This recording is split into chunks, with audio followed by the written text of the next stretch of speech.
Okay, ladies and gentlemen, just a quick one. So someone just sent me this question now, and I just do a video for it. The question reads: a rocket blasts off from rest, it attains a certain speed of 45 meters per second in 15 seconds. Given that an astronaut has a mass of 57 kg, what is the astronaut's apparent weight during takeoff? So what you have to know, ladies and gentlemen, is that the apparent weight is simply the weight that the astronaut is exerting against the seat as the plane is taking off. So that's equivalent to the normal reaction of the astronaut. So the situation that we have got, let's say this is an astronaut. I'm not so good when it comes to drawing, so just picture this as an astronaut, okay? And the astronaut is sitting on the seat. So the forces that are acting on this astronaut, we've got his weight here that we can write as mg, and then there is a normal reaction since he's sitting on a seat. So these are the two forces that are acting on the astronaut as the astronaut is taking off. So if you are to resolve or to collect all these forces, so sum of all the forces that we have in y, okay, we have got n minus w, and this must give us m a y. This force that is going up minus this one that is going down, that's n minus w, must give us m a y. Why? Because this plane is accelerating vertically, or it's taking off, it's getting into the sky. Okay, so if we are to put everything on the right side, leaving n, so our n is going to be equal to w plus m a y, like this, where our w is equal to mg. We all know this much. So as a result, our n is going to be equal to mg plus m a y. Then since m is appearing in both of these expressions, we can factor m out, so we have our g plus a y, like this. So from this now, you can tell that we have got m, we know the value of m, we know the value of g. What we do not know is the acceleration in the y direction, like this. So what it means is that we have to calculate the value of a y. But how can we do that? Let's go to the question again.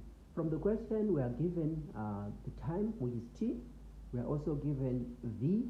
We are also given the initial velocity because it's taking off from rest, which means the information that we have given, m 57 kg, that's the mass of the astronaut.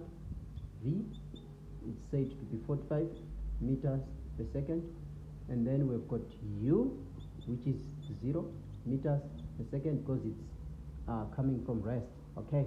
And then what else do we have? T, which is given to be 15 seconds, like this. So we can actually use this information to calculate to calculate the value of a. Remember, in equations of motion, we've got the formula that says v is equal to u plus a t. We have got v, we have got u, we have got t, so we can be able to find the value of a. Our v is 45, is equal to our u, it's 0, plus we don't know the value of a, but we know the value of t. So at the end of the day, it will be something like 45 is equal to 15a. We need the value of a, so we divide both sides by 15. As a result, our a is going to be 3 meters per second squared, like this. So that's the value of a that we needed. So we will come now with that value of a and plug it in here. So our n now is going to be equal to the value of m, that's 57 kgs. The value of g, that's 9.8 meters per second squared, plus the value of a, we found 3 meters per second squared again. Right, so if you punch this on a calculator, my calculator here is giving me 729.6 kg. this unit here. If you add these two, they're going to give you meters per second squared, but 1 kg meter per second squared is equivalent to 1 newton. Therefore, our final answer is going to be 729.6 newtons.